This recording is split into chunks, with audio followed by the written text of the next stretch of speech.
what I felt was like like something hitting you, but waves on my mind, and something going fast, but I could not really depict. But what I felt was a portal that was on the side. So, Gene, that was in 2019. It was on my mind for a while, and I said, you know what? Let me check back, because after really reflecting, meditating on it, I said, you know what? I think that's what it is, a portal. So let me go check.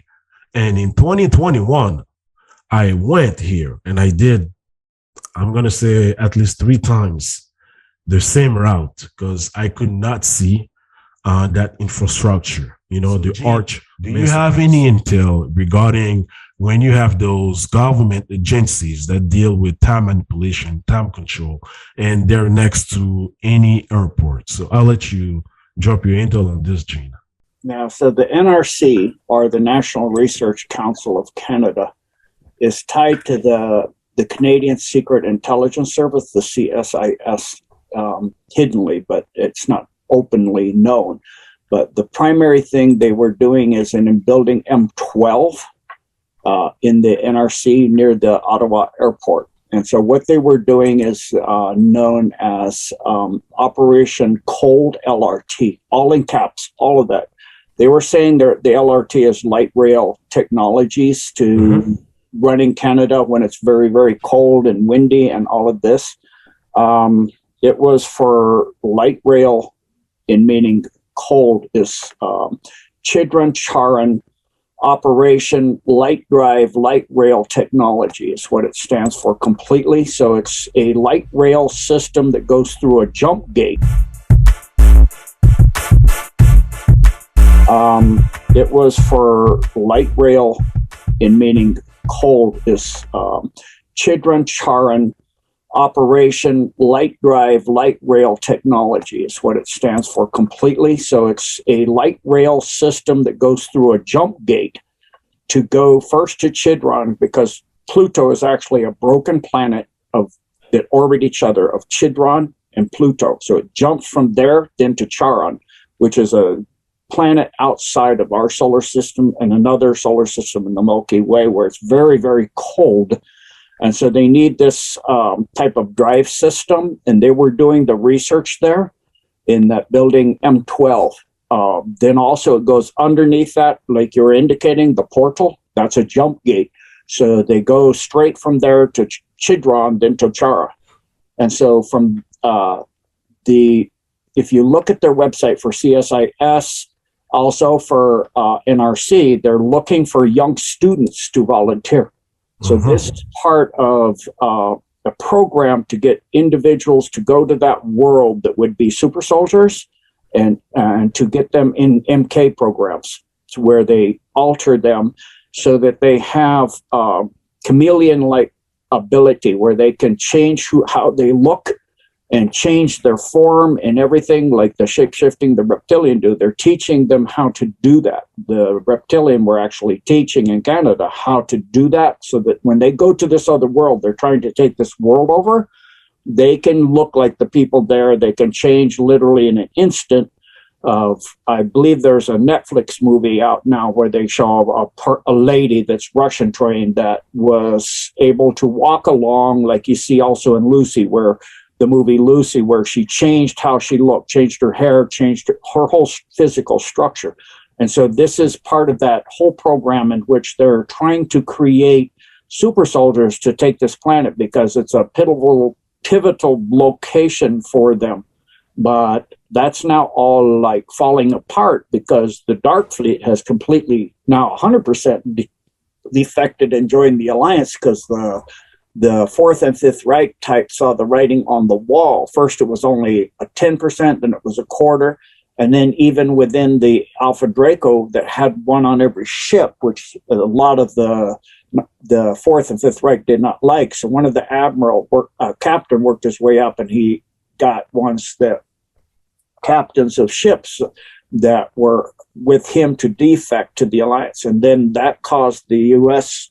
Solar Warden program to be able to get the mind wipe technology. That was in 1987, to eventually where they were able to completely clean out our solar system and lock it down. And then that caused it to the point where the Dark Fleet was sent back, and that was in 2014. They brought 30,000 ships in, and within the Guardian Alliance through the Sun Gate brought a battle planet prior to them coming, because they knew they were coming. They could see them rounding them up all over the 500 worlds that the Fourth and Fifth Reich had taken. So they met that, and they took out those 30,000 ships in 30 minutes. They told me it was like swatting flies, because, I mean, you're talking something that's bigger than the Earth compared to that. I mean, really extremely advanced technology. So now with that, and then the continuing thing with the Alpha Draco now leaving through Antarctica, the portal jump gate that goes just to Montauk. It's one way. Portals only go one way. And then also in Canada, in Nanaimo, some of the groups there that were helping with this system right here, they opened a portal in Nanaimo, and they're leaving to go back and get out of our system because they realize they're very conscious about investment versus returns. And so when the investment of a property, like a good economical, team would look at what does your investment equal the returns that you're going to see. And so the Draco realized, no, it's not going to happen with the way we're doing this now. So they pulled out, and we're trying to get others to help them to come back. But most of the species out there know how the Alpha Draco are, and they won't join with them because, they will betray anybody. Same as the Greys, the Zeta Reticuli. They don't ever honor treaty or anything. So they have now gone completely to where the entire Dark Fleet joined the Solar Warden Fleet, which inside the U.S. is the Radiant, or inside the asteroid field, is the Radiant Guardian, and outside to the Kuiper Belt is Radiant Glory. So they are now, this is like actually, this project they had, Cold LRT, which was also operating out of Cold Mountain, which are, the big brown lake, crater lake kind of thing in Canada as well. And the Alliance took that out too. So that's all shut down. The only thing that's the big one left is they're working on Nahini Valley. I'm sure you know where that is too. So the Alliance is working on that. That's their last big one in Canada. The rest are pretty much all gone. And then just what's left is massive amounts of tunnels, old mines, etc. All right. Thank you, Gene. Amazing intel. And just for the people, I'm just showing here, Gene was stating from the NRC, the building M12. So that's what it is here. And going back on Google, I'm just going to show again. So that's that building here. And for the people that may not be acquainted with this area, so this site is probably just I'm going to say a kilometer from the Ottawa River. And the site is quite huge. And when Gene mentioned that that's the whole campus here, and it's crossing that boulevard here. All right. So when Gene mentioned the Canadian Service Intelligence Building, so that's what here it is. But you see, there's no separation from this organization here and that agency, the airport and the NRC here. So Gene, when I mentioned to you, the glitch, and when I saw this portal, but then coming back 2 years later, I did not see anything.